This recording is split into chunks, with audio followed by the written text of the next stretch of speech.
जय राधा माधव कुंज बिहारी।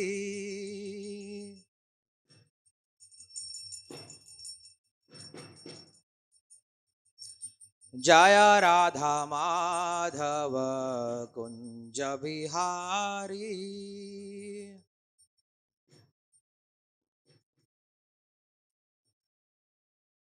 गोपी जन वल्लभ गिरिवरधारी।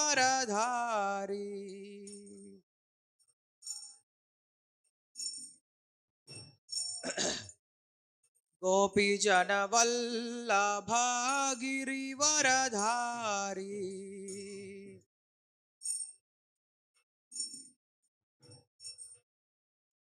यशोदनंदन व्रज जन रंजन।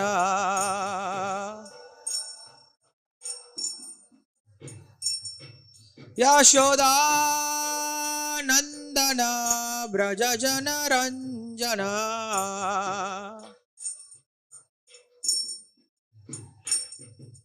यमुना तीरावनचारी।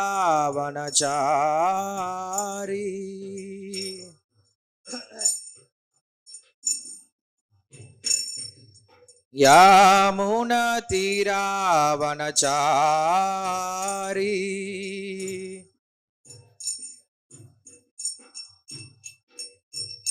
जय राधा माधव कुंज बिहारी।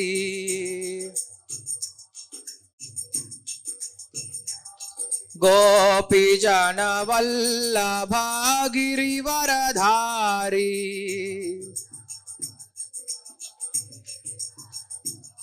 यशोदानंदन व्रज जन रंजन।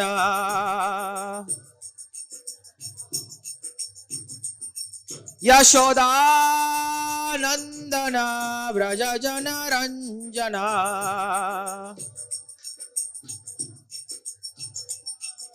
यमुना तीरावनचारी।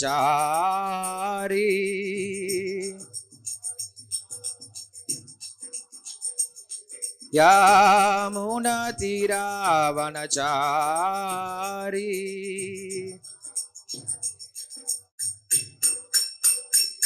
हरे कृष्णा कृष्णा कृष्णा हरे हरे, हरे राम राम राम हरे हरे।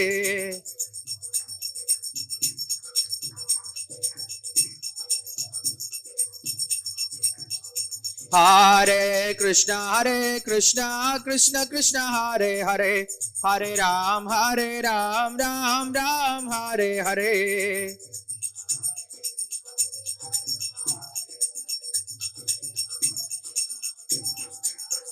हरे कृष्णा कृष्णा कृष्णा हरे हरे, हरे राम राम राम हरे हरे।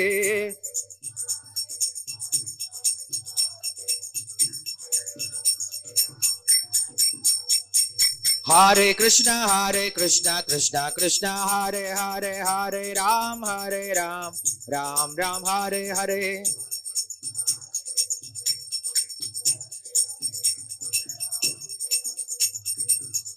हरे कृष्णा कृष्णा कृष्णा हरे हरे, हरे राम राम राम हरे हरे।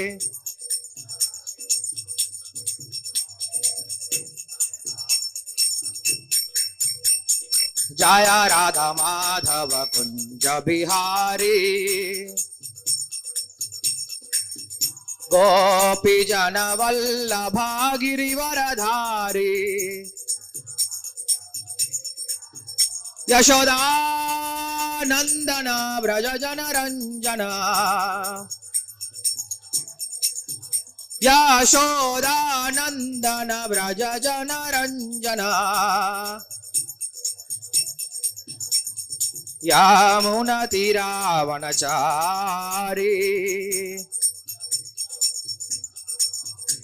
यमुना तीरावनचारी।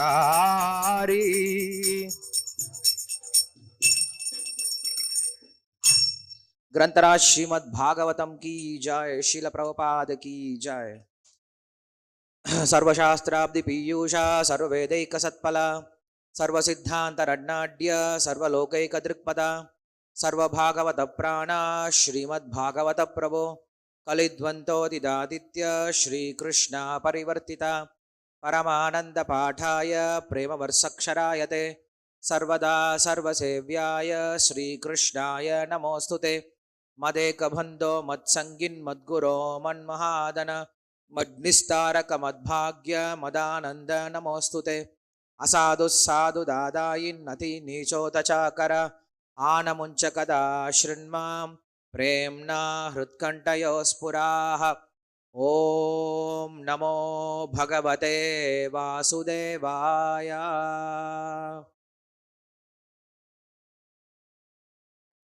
ॐ नमो भगवते वासुदेवाय ॐ नमो भगवते वासुदेवाय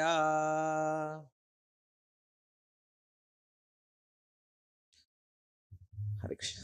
Oh, you are here. God. Reading from Srimad Bhagavatam,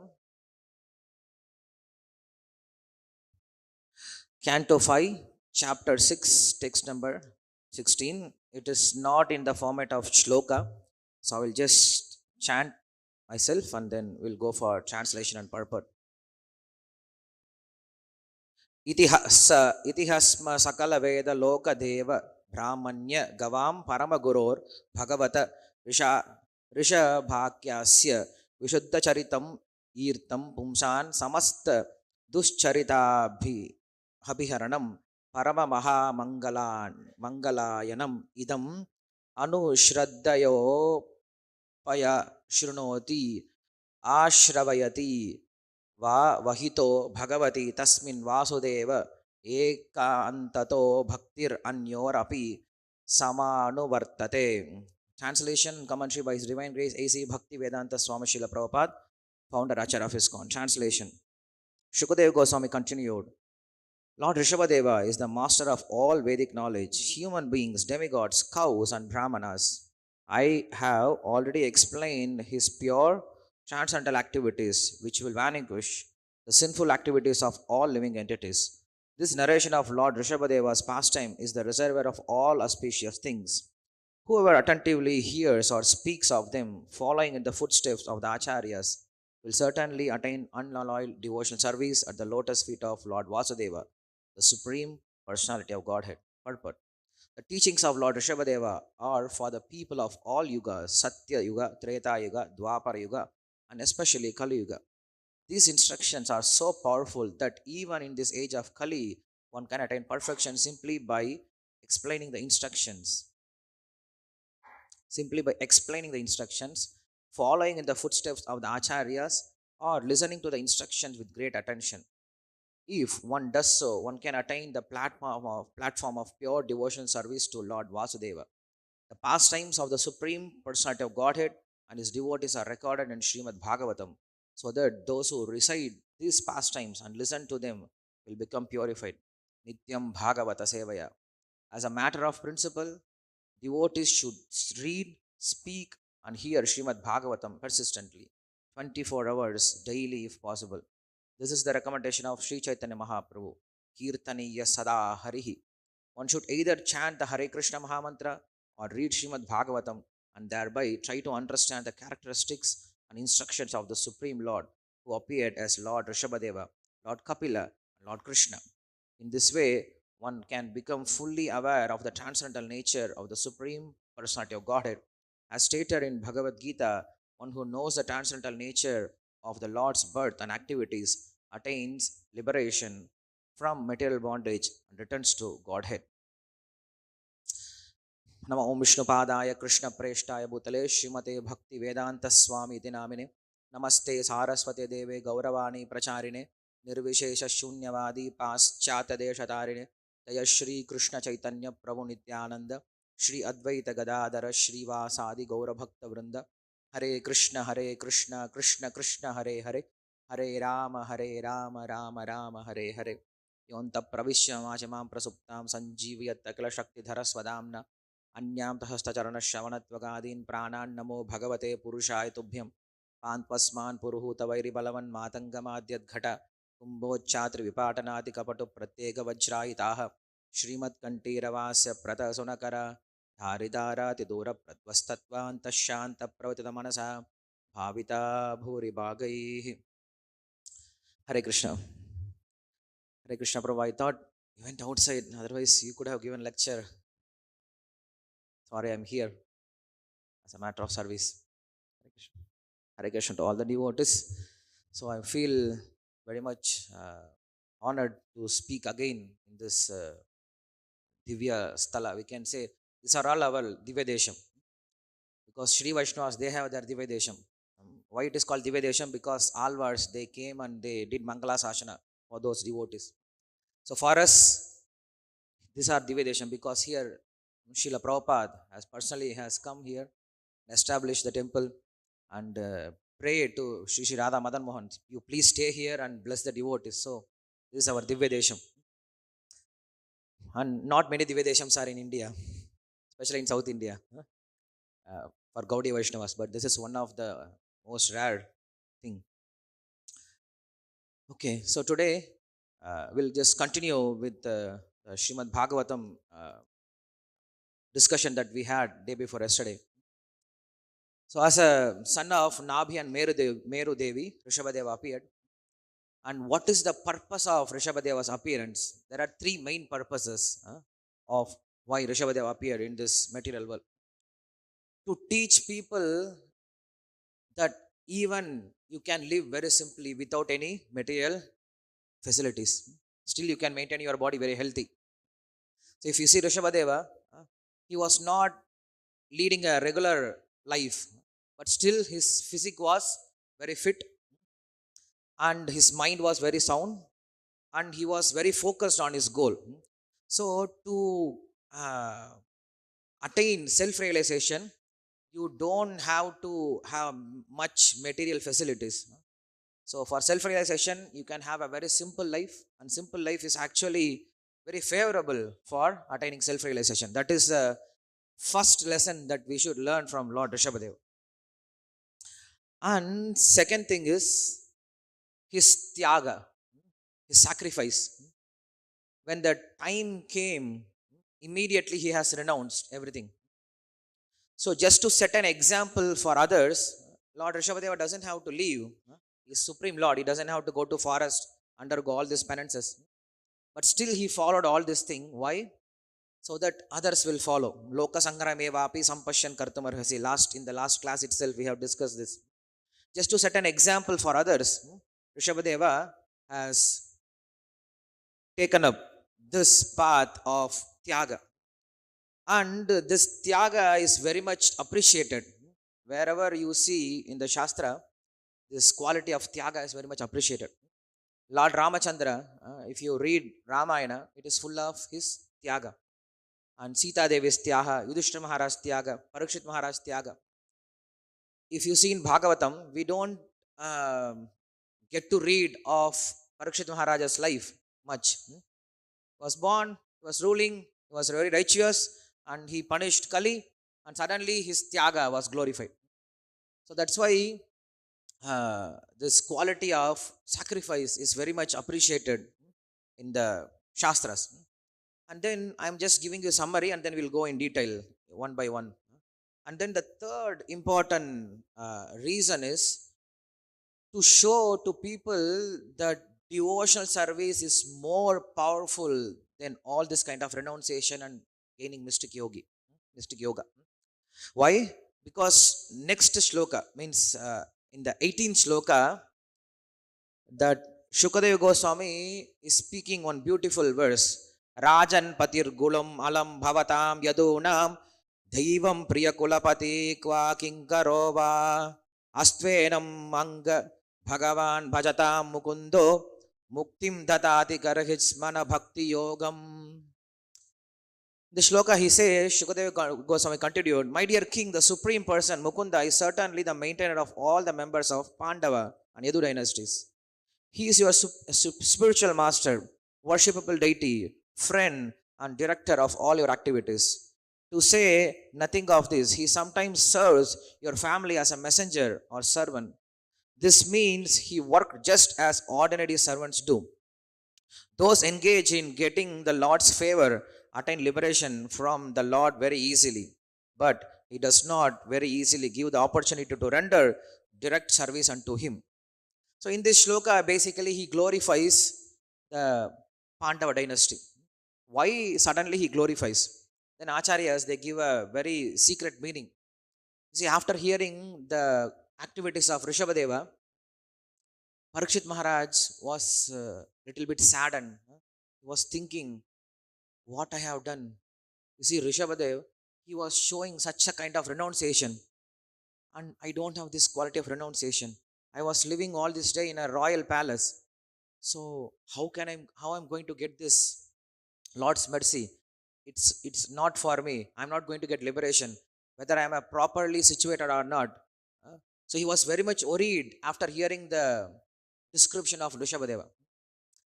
So to ensure that you are nothing less than Rishabhadeva, or you are nothing less all the rishis, those who show this quality of renunciation, he mentioned this shloka. Don't worry, you are properly situated. You are more than properly situated. Why? Because those who have taken up this renounced order of life, they are always thinking of Krishna. But in your family, Krishna was staying as a servant. Krishna was thinking about your family.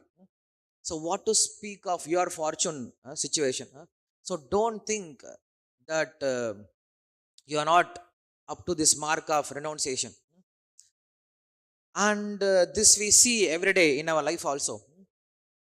If you see in other sampradayas, they look like they are more renounced than us. I will give an example. In Shankara Sampradaya, there was a Dikshita called Appaya Dikshita. Was very much renounced. So what he used to do, he used to stay in meditation for days and months together. And sometimes he comes to Nishta, to this material consciousness. He comes out of his Nishta, his Dhyana. And whenever he wakes up, he goes outside for begging for alms. And then he eats and then he again goes back to his Dhyana. That is his sadhana every day. Very much renounced. Like Ajagra Vritti. And one day, suddenly, his Nishta got disturbed in the middle of night, like 12 o'clock. He woke up. And then he was hungry. He wanted to eat something. So, night 12 o'clock, he wanted to go for begging. Night 12 o'clock, everybody will be sleeping, correct? Who will give alms? Even if you go daytime, nobody wants to give. Nowadays, begging has become very low kind of profession. But actually, begging is the highest profession. In Kali Yuga, everything has become ulta. So that's why it is called Kali Yuga. If you see in Bhagavad Gita, in the beginning of the first chapter itself, uh, Yamunacharya says, why this Bhagavad Gita was spoken for three reasons. That is, Asthana Sneha Karunya Dharma Dharma Diyakulam Partham Prapannam Uddishya Shastra Avataranam Kritam. So in that he gives the third reason why Bhagavad Gita was spoken, because Dharma, Asthana Sneha Karunya Dharma Dharma Diyakulam. In Kali Yuga, what will happen? People will start thinking dharma as adharma and adharma as dharma. So that is the one sign of Kali Yuga. So here we can see the profession of begging has become very degraded kind of profession. Otherwise, in Vedic time, even Lord has to come down to beg. In the Vamana Avatara we have seen. So if you want to beg, you need to have a qualification. So Lord did not come as a Kshatriya, he did not come as a Vaishya, he did not come as Shudra, he did not come as even Supreme Lord. Even Supreme Lord cannot beg. If you want to beg, this profession is very pure, only Brahmanas can do. So that was the status of begging, but now you can see who are beggars. It's different situation. So anyway, what was the last point? Appaya Dikshita. So please stay awake. So Appaya Dikshita, he wanted to go for begging. So at night 12 o'clock, he went in front of, he was searching for houses, and in one house there was light. So he went in front of that house for begging. And what happened, in that house a thief entered. So that's why they were searching for the thief. So they switch on the light. So they were searching for thief, they couldn't find the thief. And Appaya Dikshita, he is standing in front of the door. Now they saw him, they thought he is the thief. So what they did, 10 people, they catched him, they beaten him very nicely, and then they stopped. Then after that, what he did, he got the stick from them, he started beating himself. Everybody got shocked. What happened? Usually if you beat someone, they will try to restrict, they will try to run away. But this fellow, he started to beat himself. Why? He must be crazy, or he must be some Paramahamsa. Let us inquire. So they ask, why do you beat yourself? Then he started saying, Lord is so merciful. He's saying, Lord is so merciful. Can anyone say why Lord is so merciful? In this situation, how can you see Lord is so merciful in this situation? He went for begging. Many days he fasted, doesn't have food. And in the middle of night, he woke up. He was standing there. He was not a thief. He got beaten and he was beating himself. And he says, Lord is so merciful towards me. Can anyone think how Lord can be merciful? How can we observe, or how can we think ourselves in this situation? Lord is merciful. That is how the Sita Prajna talks. In Bhagavad Gita, in second chapter, we study, how Sita Prajna talks, how Sita Prajna sits, how Sita Prajna walks. What does it mean, talking? Talking means he has to talk to his mind. Whenever there is a duality, whenever there is a problem, he should pacify his mind, first of all. Instead of pacifying outside world, has to pacify the inside world. Because mind is the greatest enemy. It will torture us. So what he said, he said, Lord is so merciful that he has sent me all these devotees to beat me, to give me proper knowledge. And what is that proper knowledge? He said, you see, I have surrendered myself to the Lord, and Lord is my only protector. So I should completely depend on the Lord. Now, giving up the dependency, I went around independently begging alms on my own. So Lord wants to instruct me. You rascal, I am your protector. Why do you go for begging? I am there now to take care of you. Why do you go outside? So mercifully, to instruct me in this way, that to remind me that he is the protector, he has sent his servants to beat me up, so that I will be reminded that Lord is my protector. You understand? So that is the quality of his renunciation. But we don't find this kind of renunciation in us. So sometimes we may think, we are not such a renounced people, whether we can get devotion service or not. So here we can see this from the shloka, that the whole point of Rishabhadeva's life is to show this one point, that devotional service is much better than highest form of renunciation. Because Lord is not looking for renunciants. Lord is looking for lovers. Lord is looking for his servants. You may renounce, but who cares? Lord has nothing to do with renounce. So if you can understand this point, then we won't be disturbed. To explain this, we need devotees. So that's why in Vishnu Sahasranama, Lord has a name called Kavihi. You all have heard the name, this word Kavi, correct? Who is Kavi? Kavi, we say poet, correct? But actual meaning of Kavi is Kranta Darshi Kavihi. Kranta Darshi means one who penetrates and sees the thing is called Kavi. Terrorists are sometimes called Kranta Darshis.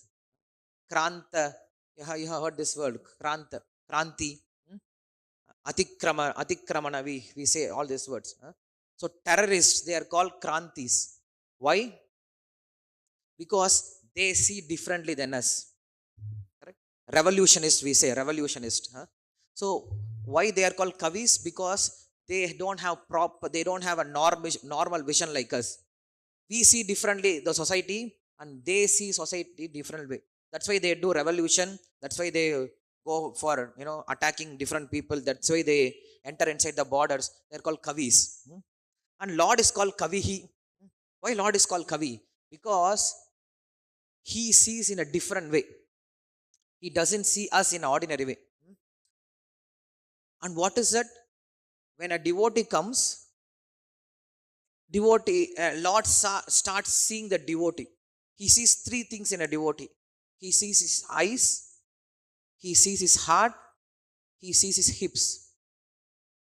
By three things he understands, he scans the devotee. What are the three things? Eyes, heart, and hips. What does it mean, seeing all these three things? He's not trying to see our beautiful eyes. Anyway, we don't have beautiful eyes like him. But by seeing our eyes, he understands how knowledgeable we are. And by seeing our heart, he understands how devotional we are, how much attachment we have towards him. And by seeing our hips, he understands how much renounced we are. That we understand. By seeing our hip size, we can understand how much renounced we are. Correct? You understand the point? Because usually if you are not renounced, and hip size got increasing. Sometimes we grow this way, and after some age we grow this way. So this is called kavihi. Kavihi means start seeing which ordinary people cannot see. Krantadarshi kavihi. So this we can see in this shloka also. Shukadeva Goswami, immediately he can find out what is in Parikshit Maharaj's heart. So he gave immediate answer. Similar thing you can see in the 16th chapter also. When Krishna starts describing about demonic qualities, Arjuna was worrying, oh my God, which category I belong to? Do I have any good qualities? Then Krishna pacified. Don't worry, Arjuna, you have all the good qualities. You don't have demonic qualities. Because looks like Arjuna was showing some of the demonic qualities. He was not ready to fight. He was ignorant. He was ready to run away. He was not obeying the Vedic instruction. So looks like he was, having some demonic quality. But Lord reassured, don't worry, you have all good qualities. That's why it's called Kavihi. So these are the three main reasons that why Rishabhadeva has appeared in this material world. And then if you go through the teachings of Lord Rishabhadeva, it is amazing. I have made some points, important points of his teachings. So out of his teaching, the first teaching or the first thing that he speaks is that the purpose of human life. The purpose of human life is tapa. He say tapo divyam. Not just tapas, but what kind of tapas? Divya tapas. Because even Hiranyakashipu was doing tapas. Correct? So tapas, if you say the purpose of human life is to do tapas, so Hiranyakashipu was fulfilling that purpose. But he added the adjective. He said tapo divyam, not ordinary kind of tapas, but divya tapas. Divya we understand. Divya means transcendental. Transcendental means that which is connected with Krishna or spiritual thing. Now what is tapa? What is tapa? Tapa means in Shastras, the explanation is given. Tapa alochane. It is a dhatu. Tapa alochane is a dhatu. What is alochana? What is alochana means? Thoughtful. Correct? Alochana means thoughtful. So the main purpose of human life is thoughtfulness. What kind of thoughtfulness? What should be thoughtful of? We see rishis, they do tapasya. We say the rishis are undergoing tapasya. What tapasya they undergo? What do they think about? They think about how to do welfare to the others, how to benefit others. That is their tapasya. Lord also says, I am also undergo tapasya. I am doing tapasya all the time. When he reveals himself to Brahma, he says that because of this tapas, I am Supreme Lord. Because of this tapas, I am able to create, maintain, and destroy this material world. Tapas gives me strength. So tapas is in my heart.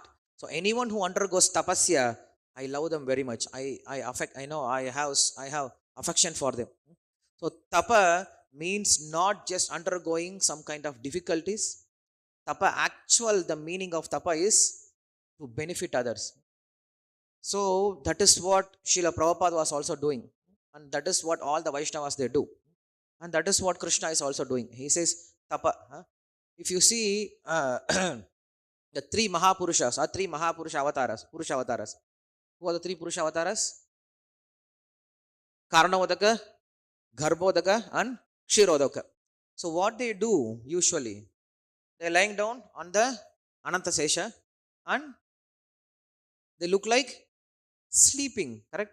But actually they're not sleeping. It is called Yoga Nidra, or they're in the meditation. So what do they meditate? They are called Vyuhamurtis, correct?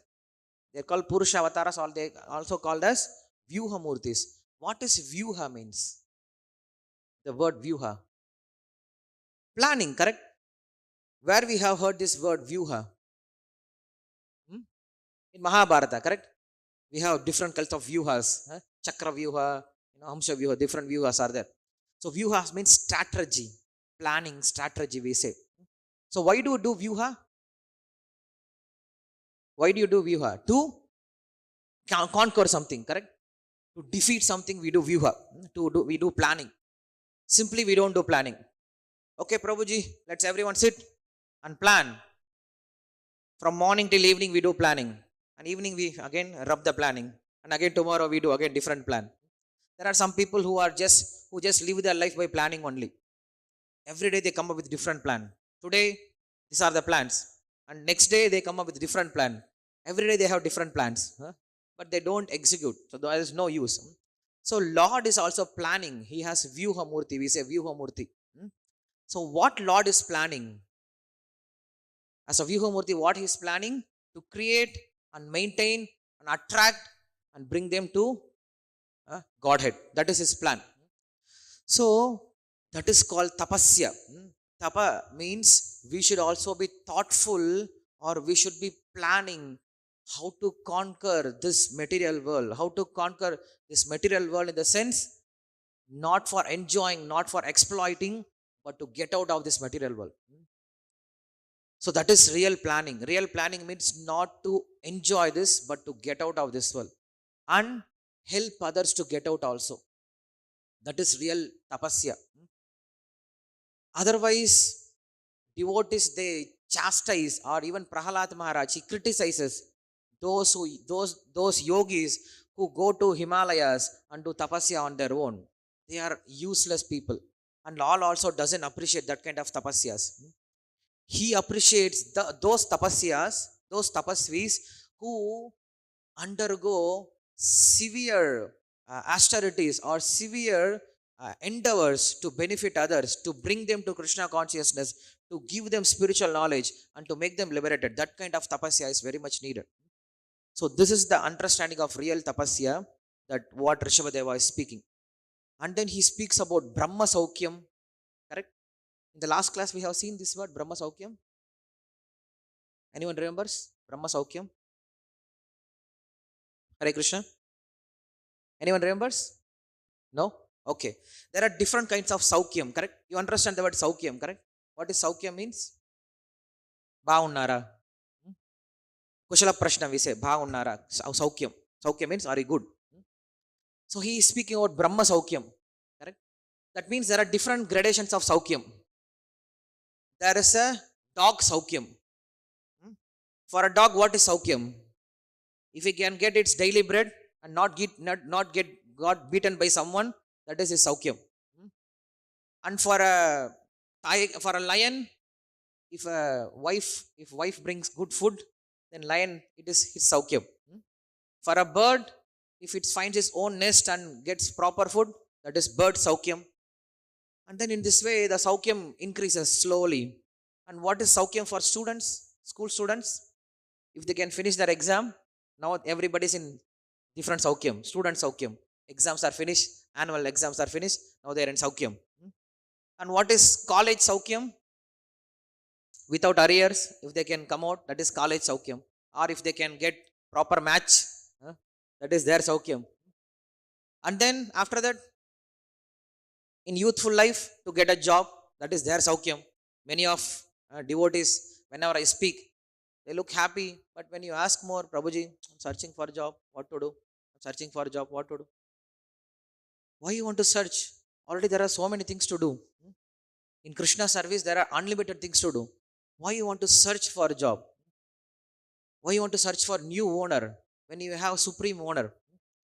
Take up Krishna as your supreme owner. Why do you think that whether Infosys owner or Wipro owner or TCS owner or for that matter any owner will take care of you? Krishna will take care of you. Just believe in Krishna. Krishna is again and again he is crying in Bhagavad Gita. huh? Just believe in me. Just believe in me. Believe in me. I will take care of you. How many shlokas he has to tell? I will take care of you. I will take care of you. I will take care of you. In previous yugas, the agreement was just by talk. Both the parties they will come and talk and they will agree. But in Kali Yuga, everything has to be in written. We have to write down everything. Sometimes it happens. It happened once for me. One devotee he wanted to get one thing from me. So what he did, he bought white paper. He said, Prabhuji, write agreement that I will not do this anymore. Then he took signature. He took signature from 2-3 people and stamp. Array, what is this new kind of following? Huh? Anyway, so that is Kali Yuga. In Kali Yuga, everything should be written. Documentation. Everything should be documented. So Krishna's word is also documented. Where? In Bhagavad Gita. In Bhagavad Gita, Krishna has written, he has put his sign, your ever well-wisher, Shri Krishna. And he has written, I will take care of you, I will take care of you, I will take care of you. Don't worry, don't worry, don't worry, don't worry. We read Bhagavad Gita. Yes, Krishna is saying that is all okay, but if Krishna doesn't take care, I should have plan B. Correct? Then what Krishna will do? Okay, you take care of yourself. Krishna is very possessive towards his devotee. If you want to surrender, surrender fully. Then I will take care of you completely. Half surrender, 75% surrender, 90% surrender, 99% surrender, he doesn't accept. He's very possessive. If you see Bhagavad Gita, he doesn't give space for anyone. He doesn't use as anybody name also. Okay, let us start Bhagavad Gita. First chapter, Ganapati, Om Ganapati Namastubhyam. He doesn't give for Ganapati. Second chapter, Shiva. Third chapter, this demigod. No. Full Bhagavad Gita. I, mom. He says only I. Krishna is very possessive towards his devotee. Similarly, we should be also very possessive towards Krishna. Whatever I do, it is only for Krishna. Whether I am laughing, whether I am crying, whether I am working, whether I am chastising, whether I am getting angry, whether I am loving, everything should be only with Krishna. Who are all these other people in between us? So that mood should be cultivated. So what was the last point?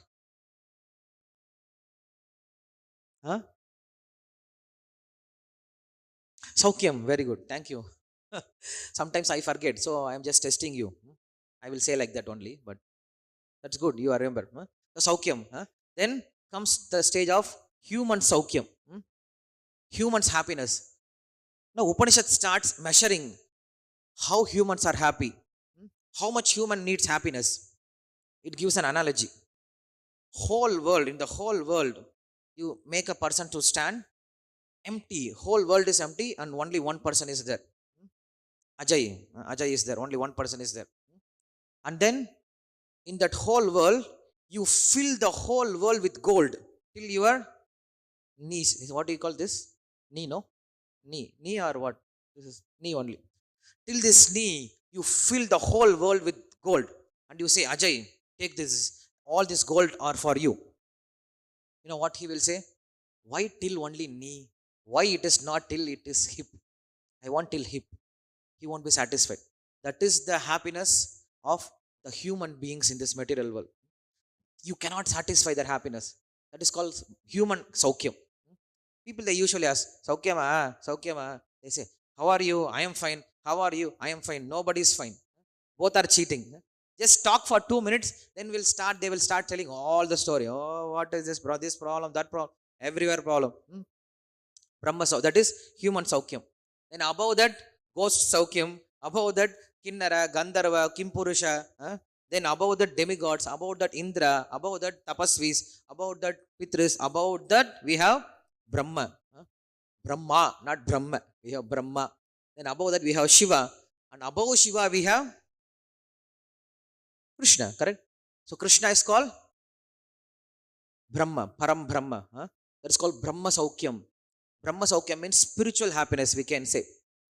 Simple, to put simply, it's called spiritual happiness. So Lord Rishabhadeva is instructing us that by following this Tapo Divyam, you can attain Brahma Saukyam, not ordinary kind of Saukyam.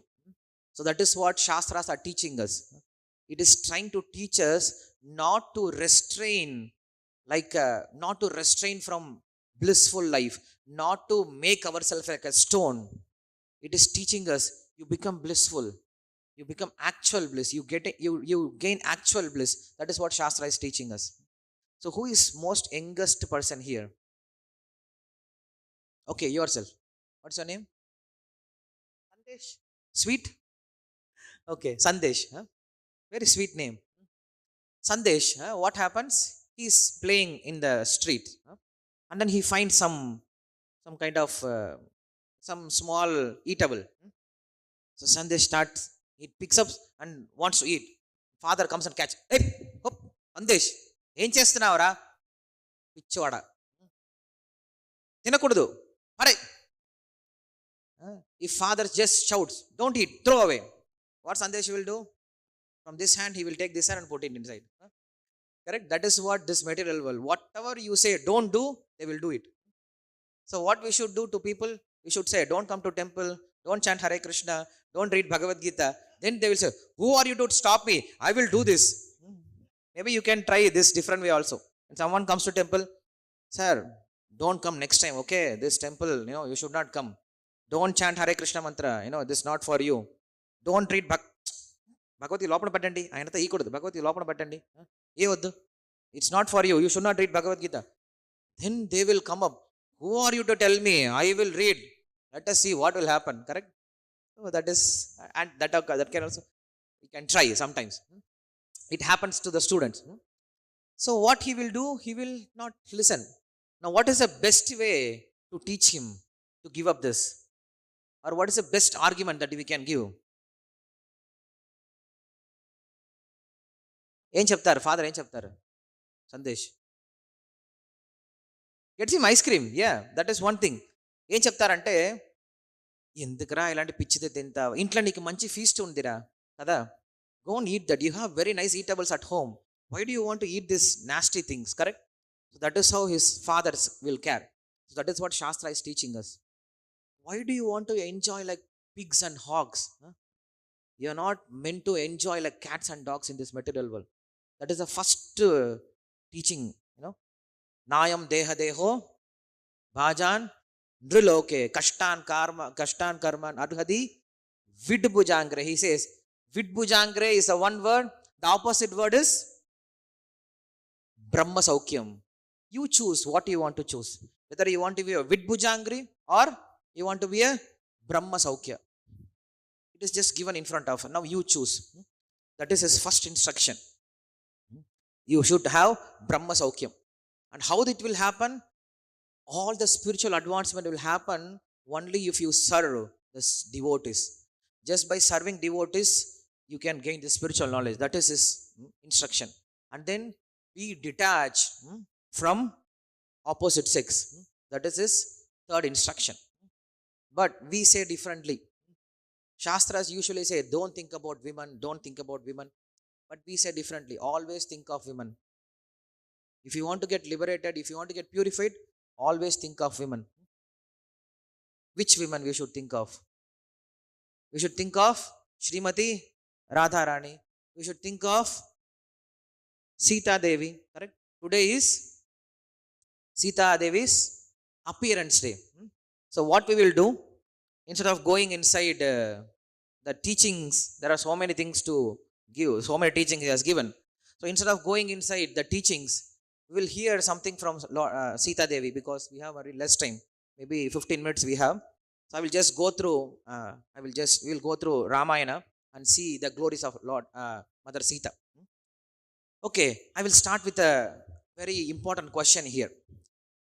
When Lavakusha spoke Ramayana, who was hearing Ramayana that time? Lord Rama was hearing Ramayana. And what Ramayana is actually, it's glories of Lord Rama. Now Lord Rama is sitting and hearing his own glories. Is it proper? Who will hear his own glories? Who will like to hear his own glories? If I start glorifying Antardeep Prabhu, what he will do? He will close his ears and he will run away. Correct? Because usually devotees, they don't like to hear their own glories. But if you start glorifying about me, Vamsidhari, yes, Prabhuji, maybe one more point you can add. It is less. Just add little more. And where is my garland? Why less garland? Demons like me, they would like to hear their own glories. Correct? So if you see Hiranyakashipu, he was paying everyone. Chant his mantra. Om Hiranyakashipu Namaha. Make Ashtotra. Make Satotra. Make all the Yajnas, all the pujas, different Pancharatra Vidhi he made, everything. Just add my name. So demons, they like to hear their own glories. Now the question is asked, how come Rama can sit and hear his own glories? If he is a Supreme Lord, he can hear. Because Supreme Lord doesn't come under this. But Rama came as a human being, correct? Matyavatarasya Martha Shikshanam, correct? So he came as a human being. So as a human being, how can he hear his own glories? It sets a bad example, correct? For the society. So why he does that? Sonar Gauranga Prabhu knows the answer. He will enlighten us. Sollunga Prabhu. உங்களுக்கு தெரிஞ்சது சொல்லுங்க.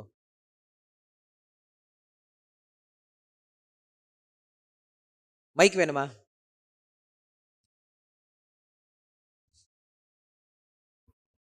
Hare Krishna. I think he's hearing the glories of Mother Sita. அப்படி போடு. Very good. That is the answer. So in the, thank you Prabhuji. ரொம்ப நன்றி. உத்தமமான பதில் சொல்லிட்டீங்க. எனக்கு தெரியும் உங்களுக்கு தெரியும் அப்படின்னு சொல்லலாம், அவங்க கேட்டேன் நான். So what he said in the beginning of Ramayana itself, Valmiki Rishi writes, Ramayana is not meant for glorifying Lord Rama. It is actually meant for glorifying Sita. Sitayam Charitam Mahat. Ramayana is actually Sitayam Charitam Mahat. It is meant to explain the glories of Mother Sita, and Lord Rama was happened to be the husband of Mother Sita. So I'm in the meantime I'm glorifying Lord Rama also. If Lord Sita has nothing, if Lord Rama has nothing to do with Sita, then I won't glorify Lord Rama. So what Rama was hearing actually? He was hearing Sita's glory. That is what we should also do. We should glorify Sita. So we speak about Lord Rama's sacrifice, correct? Yes, renounced. Sonar Gauranga Prabhu was giving this shloka, correct? என்ன ஸ்லோகம் சொன்னீங்க? நீங்க class கொடுத்தீங்களா 3 days before? What was shloka? Tektva Sureshita Rajya Lakshmi Dharmishtarya Vachasa Yatasagaranyam. So in the shlokathila, okay, I'm going in Tamil. So in the shloka, we speak about Lord Rama's sacrifice, correct?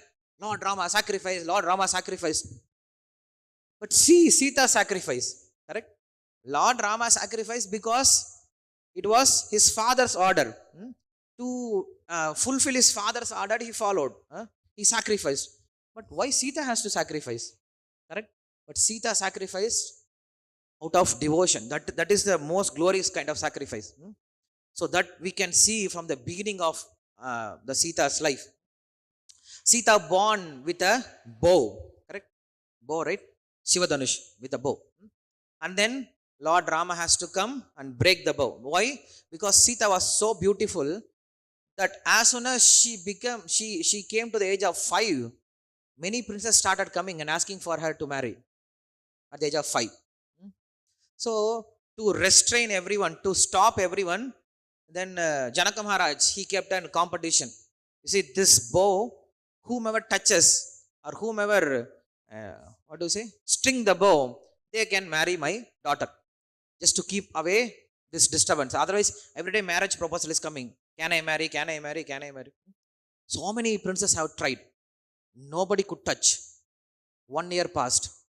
Now Sita is 6 years old. Now Janaka Maharaj is in very big worry. My girl is getting old. When she will get married? At what age? 6. Nowadays, no problem. What is your daughter age?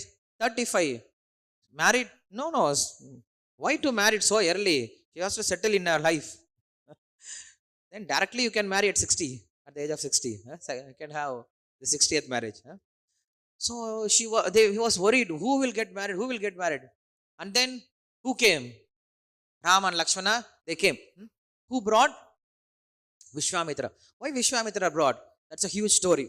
Because Vishwamitra, he done something bad to this dynasty, to Harishchandra. You remember the story, Harishchandra? So he did some bad thing for Harishchandra. To compensate that, he wanted to do some auspicious activity. And what is the most auspicious activity? To unite Rama and Sita is the most auspicious activity. So he came at the proper time. He grabbed the time and he came. He took Rama and Lakshmana. Mataji, you want to chant now or you want to hear lecture? Okay. So he took Rama and Lakshmana to Mithila, and he was sitting there. It's a beautiful description how Rama saw Sita for the first time, how Sita saw Rama for the first time, how this love at first sight happened. So these things are very beautifully described in Ramayana. I will just go summary. We'll go for summary. Now, what happened? In the Sabha, everybody is sitting, and then Vishwamitra says, Rama, please look at the bow. So Rama understood the meaning. It is not that when you see, look at the bow, Rama woke up, okay, I saw. He was not that kind of dumb student. When he say, look at the bow, it's like in Telugu. చూస్తావా చూస్తావంటే ఏంటి finish చేస్తావా అనేసి అర్థం కరెక్టా కదా చూస్తావంటే రాముడు వెళ్ళిపోయాడు ఇంకా he went, he took the bow and started stretching, and then because of his pressure the bow got broken. We know the story what happened. And after immediately the bow got broken, Sita, she thought, now I will marry Rama. She came with garland. So Lord Rama said, stop, I cannot marry you. Then everybody is in shock. Janaka was in first shock. I was telling everyone, whomever breaks this, they will marry Sita, they will marry Sita. Now bow got broken. Now the fellow this Rama doesn't want to get married. Who will marry my daughter? He was in worry. Because Rama's dharma is always above everyone. Rama said, you see, I have a permission to break this bow, not to marry you. If you want to marry me, my father has to accept. Then I will marry you. Then Janaka Maharaj was very pleased by seeing the dharma nishta of Lord Rama. He sent immediately people, and then the marriage happened. Now we know this story. What is the tattva behind this story? Beautifully described. This Sita is just like a Ayonija, it's like a soul. And along with this soul, one bow is always with us. What is that bow? Our pride. The more you grow, the more pride is also increasing in you. Correct?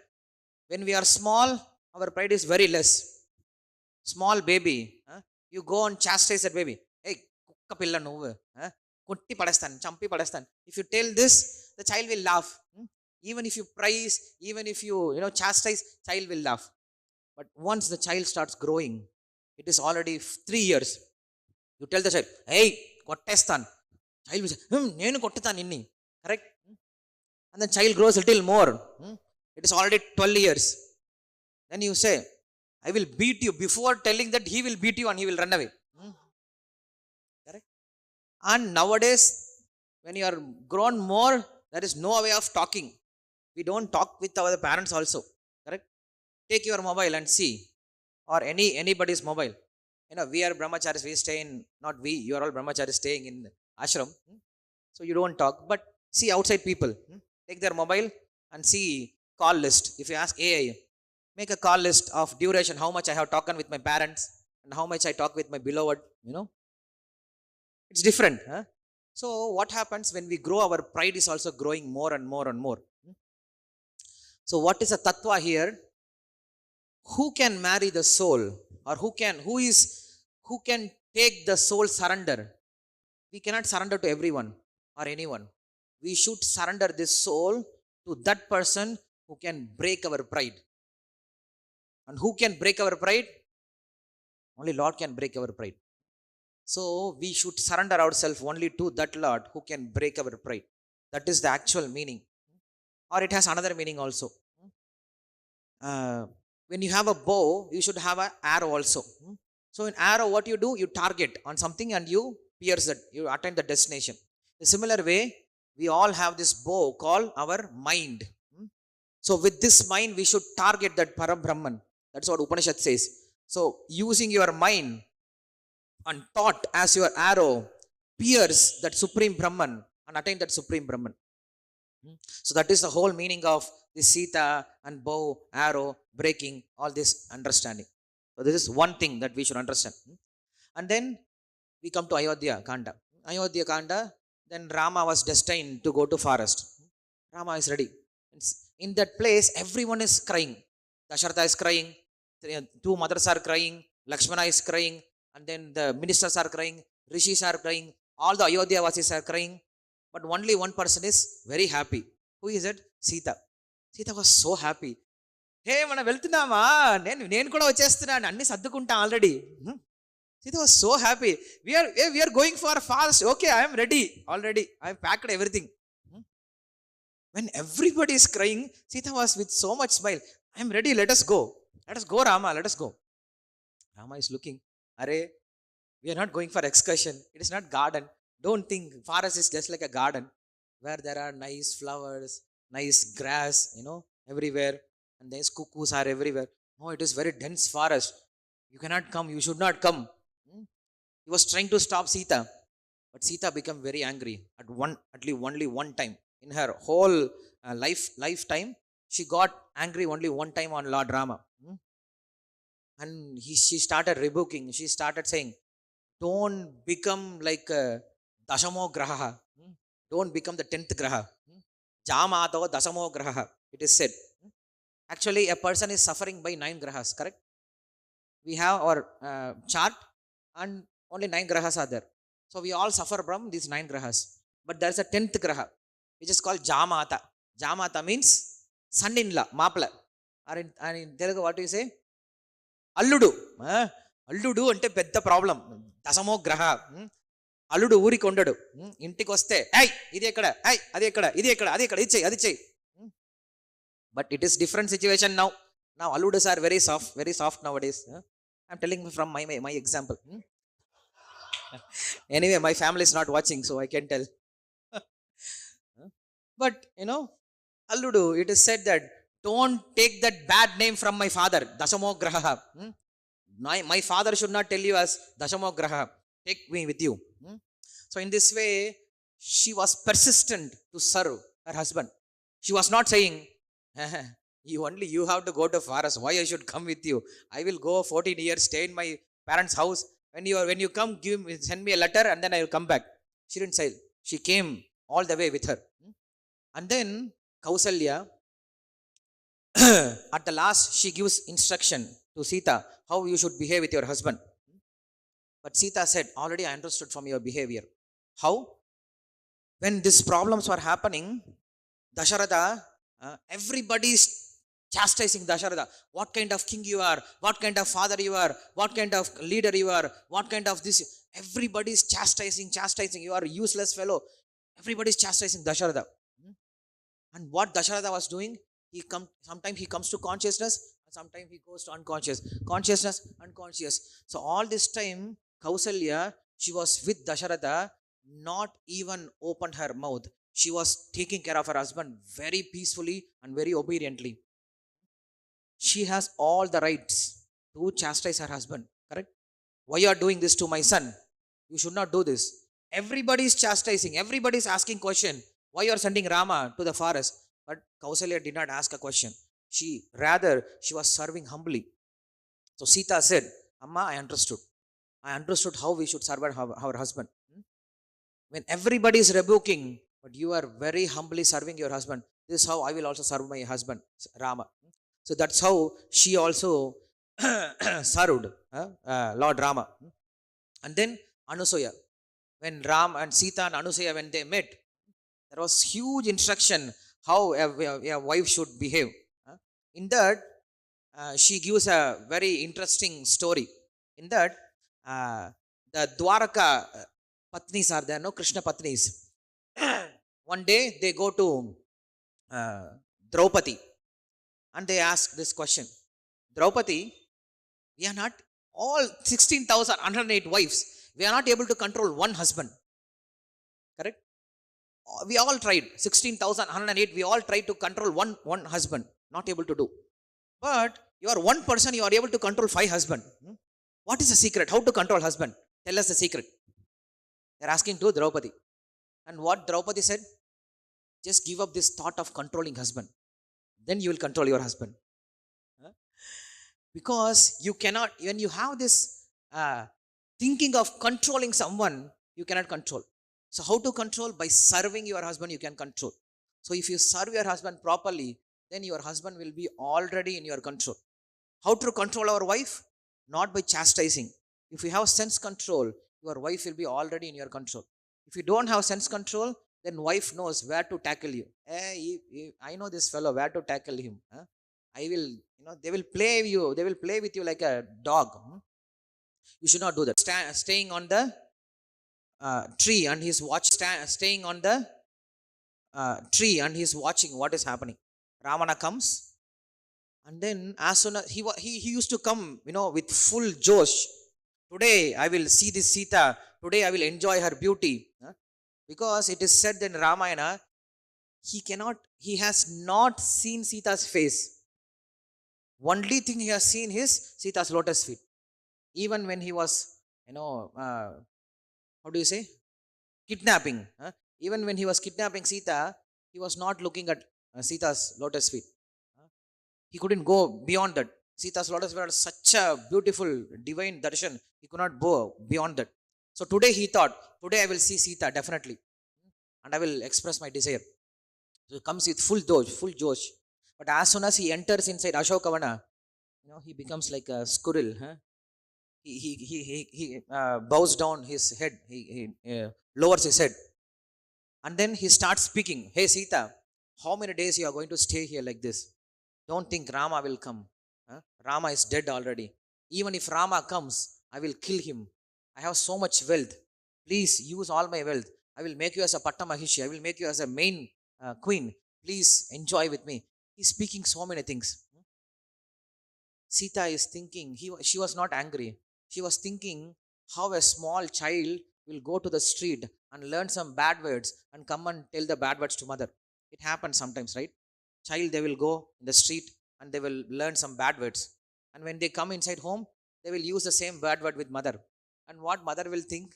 See this small kid, how this small kid is speaking bad words. Correct? Sometimes you can beat also, but usually we laugh. See how it has learned. So in the similar way, Sita was thinking, see this fellow, how he has learned all these bad words. He's coming and trying to seduce me. Huh? But actual reason is given. Sita was not kidnapped. Sita went on her own to Ravana's house. Why?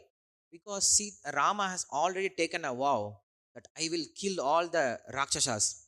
So he has already killed all the Janasthana Vasis. 14,000 Rakshasas already killed. The next destination is Ravana only, correct? Next, the train will stop in the destination of Lanka only. So Sita knows very well. Next, Rama will definitely go to Ravana and he will kill. So before Rama goes, I will go and stay with Ravana and try to give him good advice, like a mother. Son has done something wrong. So what mother will do? Before father comes, mother will tell son, hey, father is coming and going to beat you. Be careful. Before father comes, you know, take some book and start reading, and then do some menial service for your father. When father comes, fall at his feet, ask for forgiveness, then father will not beat you. Correct? Mother will do this. So mother Sita is supreme mother for everyone. Correct? So she had this thought in her heart. So she went to Ravana, wanted to give him good advice. This fellow is not ready to hear, ready to hear. So 11 months passed. After 11th month, now Sita decided, okay, let us talk to Ravana.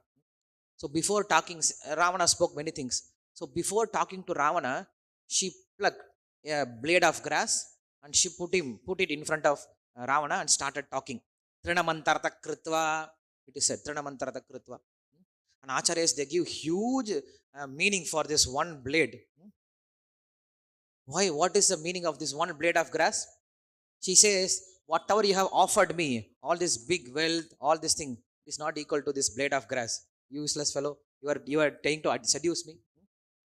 Useless. Huh?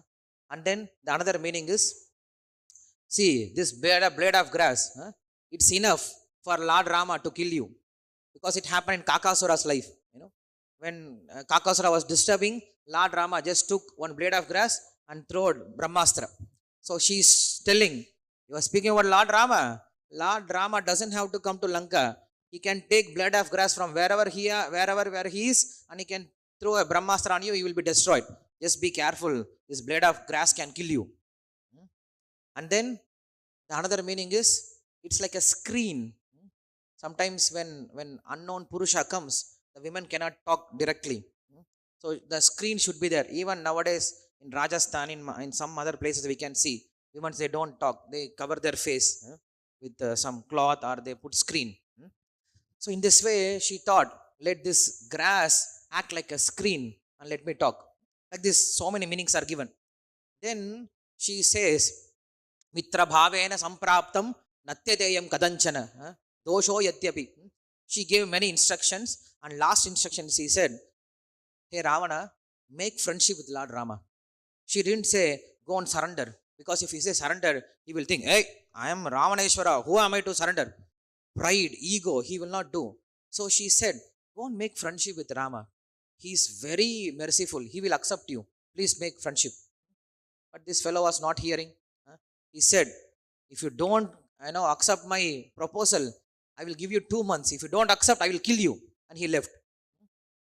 Now Sita is thinking, this fellow has given me 2 months. That means what? I am now living in his mercy. Correct? So who is he to give me mercy? I should live only according to Rama's mercy. So let me kill myself. So she has a long hair. What she does? She uses a long hair. She ties around her neck. She wants to commit suicide.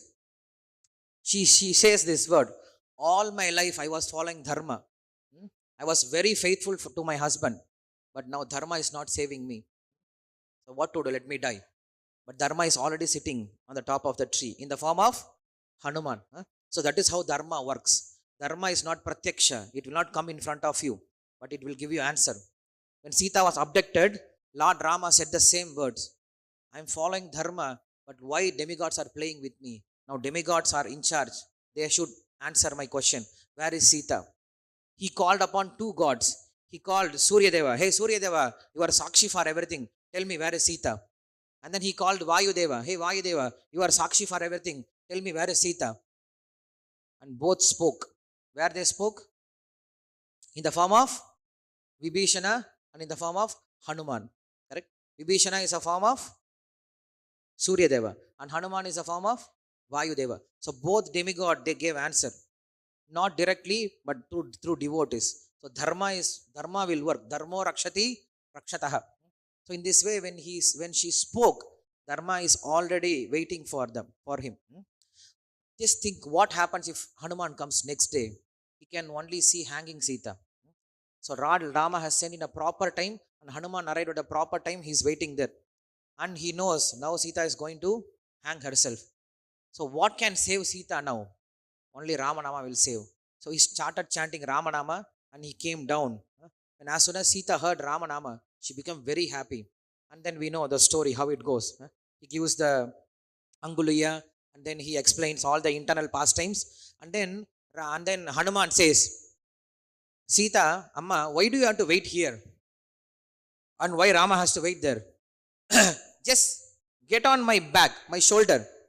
In 1 second, I will drop you in front of Lord Rama. Doesn't take much time for me. I will drop in front of Lord Rama. In next 5 minutes, you can see Lord Rama. Let us go. What Sita should have said. Very nice proposal. Chalo, let's go. Sita did not say like that. Sita was a little embarrassed. How can I touch other Purusha? That was his first embarrassment. Then Hanuman said, don't think I'm a human. I'm a monkey. So there is nothing wrong in touching monkey. And then don't disvalue my power. I can have bigger form. Then he showed his bigger form. Sita was not fearful. Sita said, Hanuman, I understand, I'm not afraid, I'm not embarrassed also, but what do you think? Do you think I don't have a power to come to Rama? If I want, the first day itself, when he kept me in Ashokavana, the first day itself, I can burn whole Lanka, I can burn Ravana, I can come back to Rama. I have that power. But if I do that, what Valmiki will write? Sita was abducted, Rama could not save, Sita saved herself and she came back. Correct? Now, where is Rama's glory? Rama's glory won't be glorified. I want to see how Rama will come and save me. That affection I want to see. That is called Rakshishyati iti Vishwasaha. It's a quality of surrender. Rakshishyati iti Vishwasaha means what? Even though you have abilities to save yourself, still you wait for the mercy of the Lord to come and save you. That is called Rakshishyati iti Vishwasaha. That is what Sita was trying to do. Even though she has her own glories to show upon, but she concealed her glories so that her husband's glory will come out. So that should be the quality of a wife also. That is what Gandhari also did. She doesn't want her to have a extra quality that which his husband doesn't have. So that is what Sita was showing, that if at all I have to be saved, let Lama come and save me. So she gave so many instruction, and then so many nice things were happening in their conversation. And Hanuman came and he told, and then Ravana, and then Rama came and he killed Ravana. All these stories we know. Then a special moment. This is the very important moment. At last, now Ravana is killed. Now Rama is saying, now he is calling Vibhishana, and he is saying, Vibhishana, go to Sita and tell Ravana is killed. Ask her to dress nicely and come to the Sabha. Then Vibhishana goes and Sita is waiting. And Sita is already 11 months. She did not eat, she did not sleep, she did not even drink water, she did not bathe, she did not do anything. She was just like a tapasvi sitting, because she doesn't want to eat from others' house. Only she can eat from Rama's hand. She was waiting. 11 months she was doing tapasya. When Hanuman saw first time Sita, before seeing Sita, Hanuman was thinking, why Rama is all the time saying Sita, Sita, Sita, Sita? Why Rama is so much attached with Sita? But when Hanuman saw first time Sita in that Ashokavana, in Sundarakanda, it is mentioned. Now Hanuman is saying, how Rama can live alive without Sita? How this many days Rama can live alive?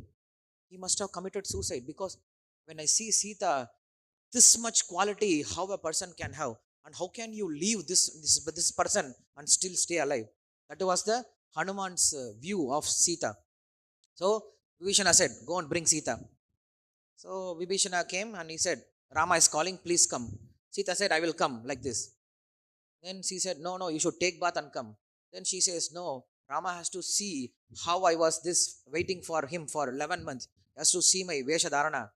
But Vibhishana said, no, that was not the order. Rama instructed that you bathe nicely, dress nicely, with fully ornamented, you should come. Then immediately she accepted. That is the wife. She didn't argue. I know, I will tackle. She didn't tell that. He said, immediately she turned.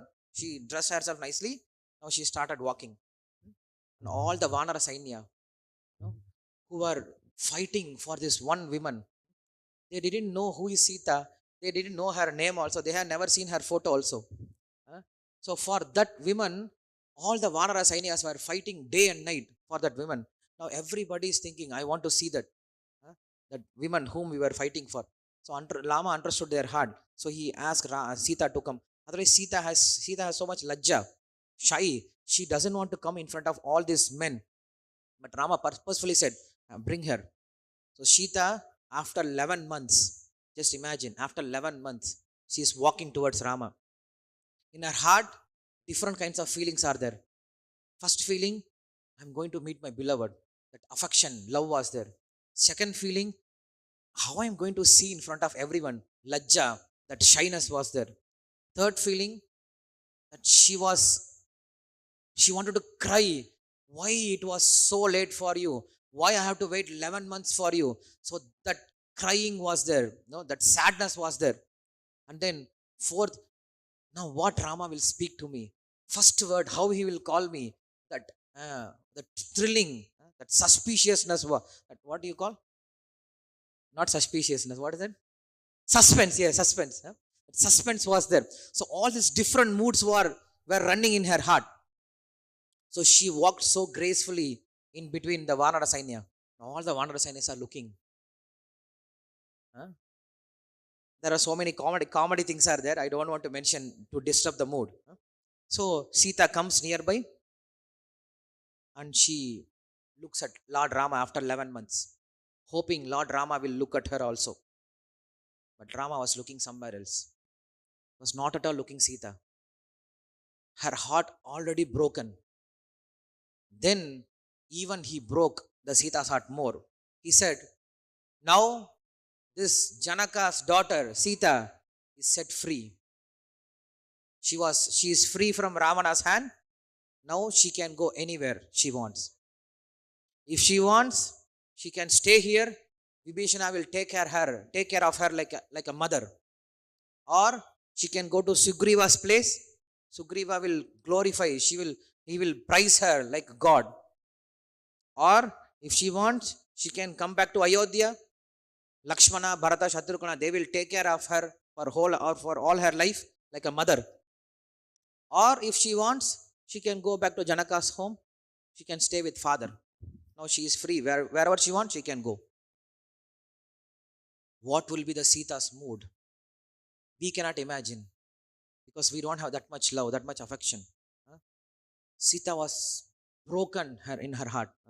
Tears started flowing from his eyes. How could Rama speak this kind of words? Then she understood Rama's inner heart. Because Rama was thinking that how can I accept a woman who was staying in other's house for 11 months? If I accept her, what the society will think? When everyone will follow the same kind of example.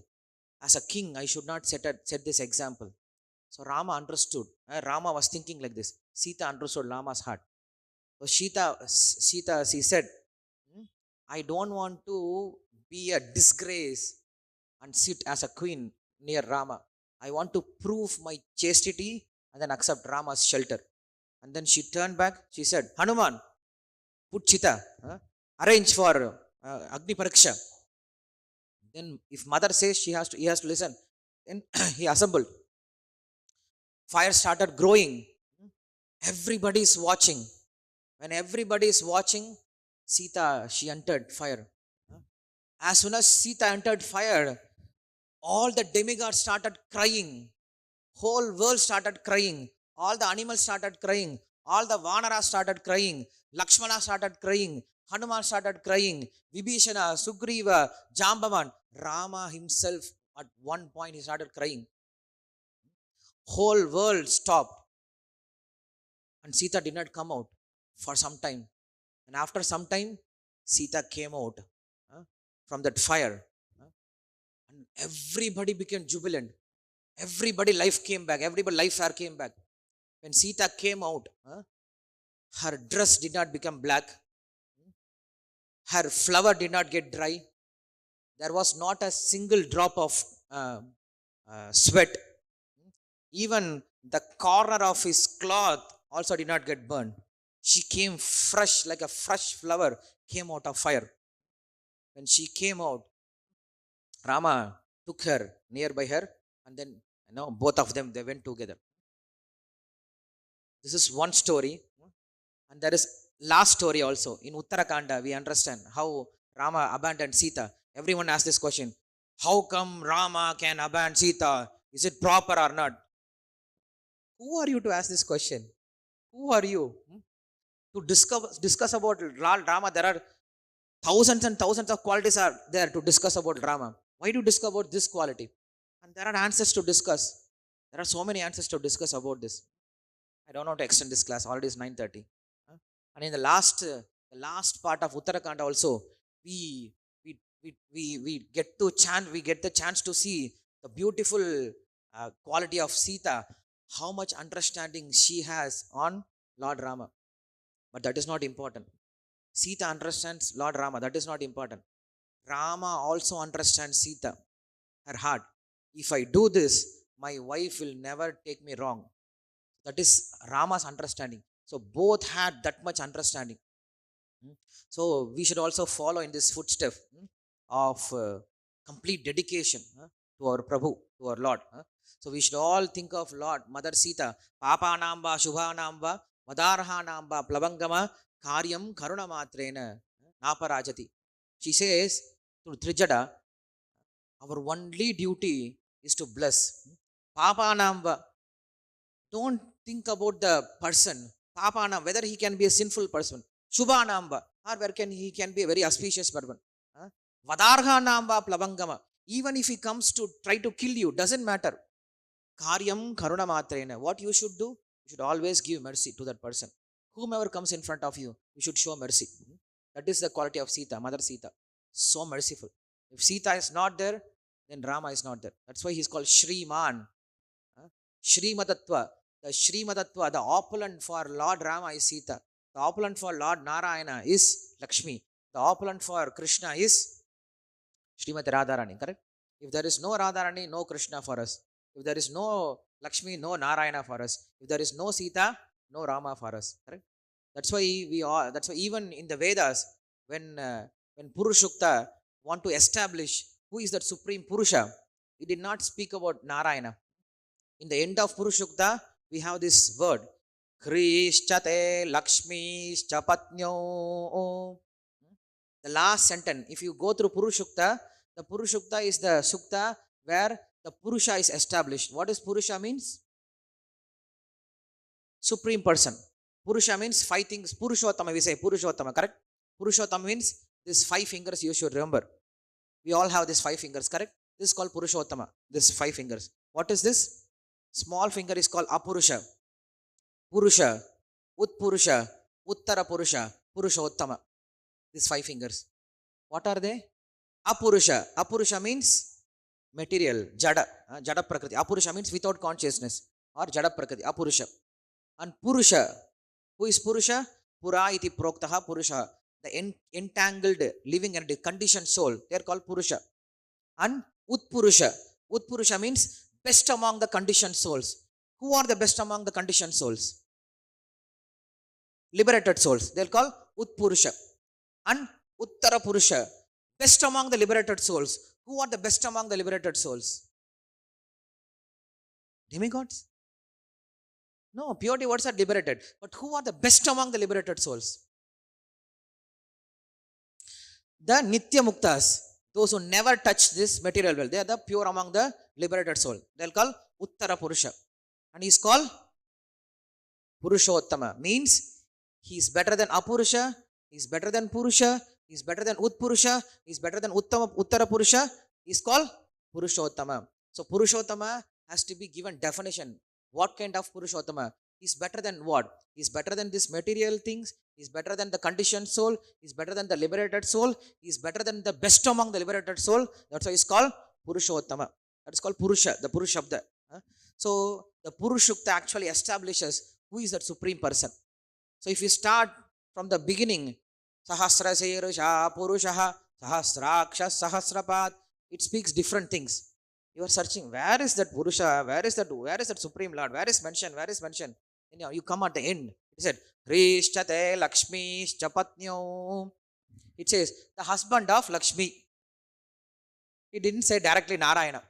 So actually, what is Narayana's glory? Husband of Lakshmi. That's why he is Purusha. That's why he is Supreme Lord.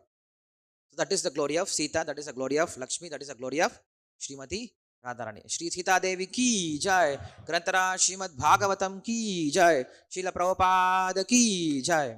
Hare Krishna.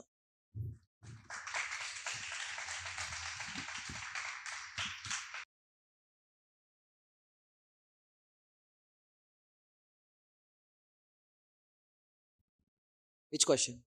Why Lord Rama abandoned? I don't know. It's very short answer. So Lord abandoned Sita. Why? Because He wanted to have he wanted to show to the world that I am ready to sacrifice my family, just to establish that my prajas are important for me. Because one person, he said this is bad, so he's my praja, so for him why I should be bad? So I should be good for him also. For that, even though I can sacrifice my own family, I'm ready to do that, to save my country, to get good name from my people. I'm ready to sacrifice everything. But in this world, politicians, they're ready to sacrifice whole country for their family. How can they understand this concept?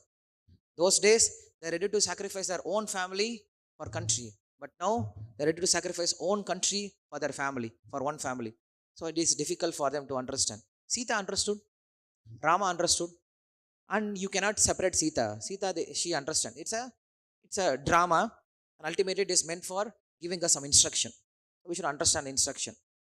That's why in the in the Shastras, there is always some contradictory statements. Shastras doesn't speak directly. If it is speaking directly, nobody will listen. But when it is hiding the meaning, then everybody wants to know. Correct? Like I have this garland, simple garland. If I go with this garland, nobody cares. If I carry this garland like this, if I carry like this, then you will see. Prabhuji is carrying some Mahaprasadam. Morning he gave Bhagavatam, no? He got Mahaprasad. So everybody eyes will be here. What he is hiding, what he is hiding. Correct? In the similar way, Shastras, they don't speak everything directly. It hides something. Otherwise, just imagine if this thing, abandoning Sita, is actually going to give bad name to Lord Rama. Valmiki can avoid this, no? While writing Ramayana itself, he can simply avoid. This is not good. People will chastise, people will criticize Rama. So let us cut short. Let us cut this, edit this part. He didn't edit. That means what? It is actually a glory for Lord Rama and Sita. And how you will understand? By properly inquiring from a person who knows the answer. So Shastras are not just given directly, but it is hiding the meaning so that you will approach a guru and understand from a guru. That is short answer that we can say, but there are different meanings to explain for this. Hare Krishna.